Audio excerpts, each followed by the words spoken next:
I'm going to talk about an experience that we had with the team of Doris and Jose and Marco, that is not here today, about the work of the tribunal in Colombia.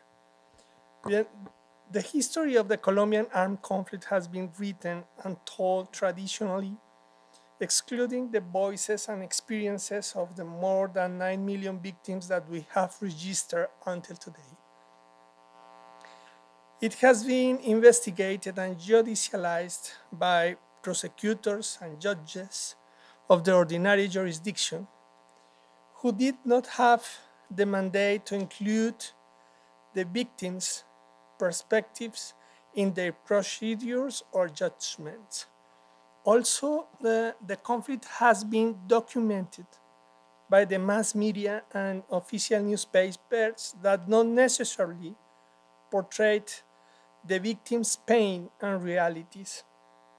After more than 50 years of war, one could tell that the Colombian society has a pretty narrow vision of what happened in the conflict, why it happened, and what should we do so it won't repeat again.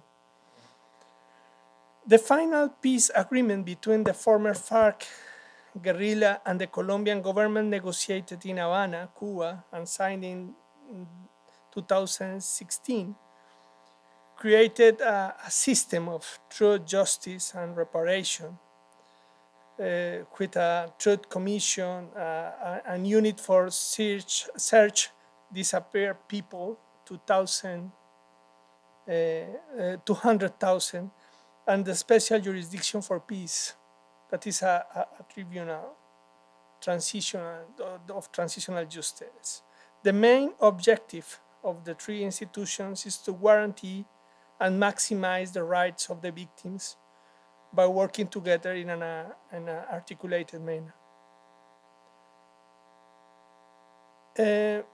The Truth Commission, who delivered its final report to the Colombian society last summer, made a huge contribution by giving a detailed explanation of the structural causes of the conflict and its impacts.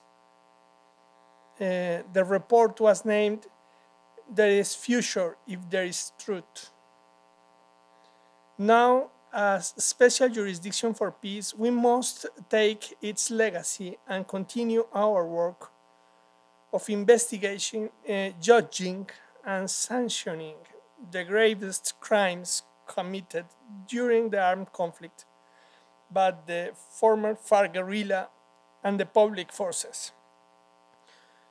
However, the work we do as transitional justice system is oriented by two groundbreaking principles: the restorative justice and the prospective justice principles, which demand from us to step aside from the retributive justice paradigm, which mainly seeks the punishment of the offender. This issue of the punishment of the center of an exercise of justice is heavy. It's very heavy element of the culture in Colombia. We know by the polls that majority of people is demanding vengeance and punishment of the former, especially the former guerrilla members, and in a less proportion of the members of the army. We are called to focus our work on the redress of the victims' harm, putting their voices in the center to build a judicial truth that effectively considers and makes visible their experience and suffering. One of the biggest challenges we face is building a more comprehensive history of the Colombian conflict by including these diverse voices, but also to engage in a dialogue to the Colombian society as a whole. We need to be able to talk to different sectors of the Colombian society, including those who didn't support the peace process, as happens in Chile. We have a plebiscite that that lose, and sent meaningful messages to try to make them take ownership or at least listen to the story we are helping to tell. Bien. Victims have used different artistic expressions to tell their truth and to make visible their suffering, but also to tell the unknown and multiple stories of resilience and resistance. We received a lot of uh, objects that tell the story of victims in different situations. For example, this of a girl about her father disappeared, and performance about particular groups of victims. Through paintings, fabrics, handcrafts, and music, they have shown the judges the infinite diversity of their communities and the richness of their culture, as well as the multidimensional impact they suffered, the harm. Women, LGBTIQ community, victims of forced disappearance, ethnic groups, forced displaced people, among other specially victimized groups, have come together to denounce the crimes committed by different armed groups, demanding from us the conduction of investigation and the sanction of perpetrators. Well, during January and February of 2021, with the participation of cultural agents, the mayor's office of Bogota, or the capital of Colombia, and the tribunal, a diverse group of victims from the region of Sumapaz in Bogota, together with social leaders and public officials, implemented the protocol of pretext.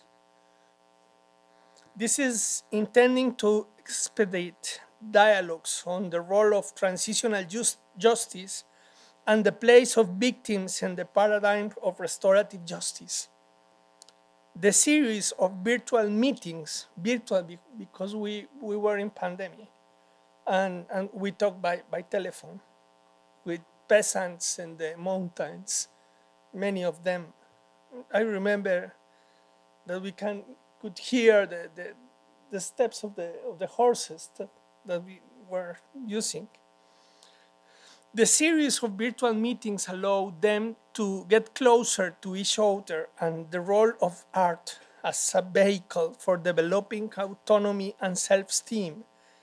These are the products of the workshop that prepared for reconciliation and trust building. All attendees, based on the legal definition of work, activities, and actions with reparative content, expressed in a drawing, a couplet, a verse. The peasants in some moment proposed to make verses, what was important to each one, understanding the cultural and political sense of reparation, recognizing the creativity of authors and making it visible in a common place. The protocol sought to reinforce democracy through social interaction without assigning the roles that experts and laymen traditionally occupy in the complexity of legal concepts and text. The, the, the challenge is to go further than law, and through an aesthetic experience that could change the strong aesthetic experience of war. Colombia, in 50 years of conflict, has a politics and aesthetics of war. associated to the guns, to the military presence in all the spaces, and especially to the vengeance and the punishment. As Marshall Gans said at the launch, isolation and pain is the aesthetic of war. And we tried to substitute this aesthetic. And it is a political proposal, of course. Finally, starting this route of work from the great region of Suma Paz was possible and necessary given the central role that the region occupies in the reports of the victims who have come before the JHEP and the care systems.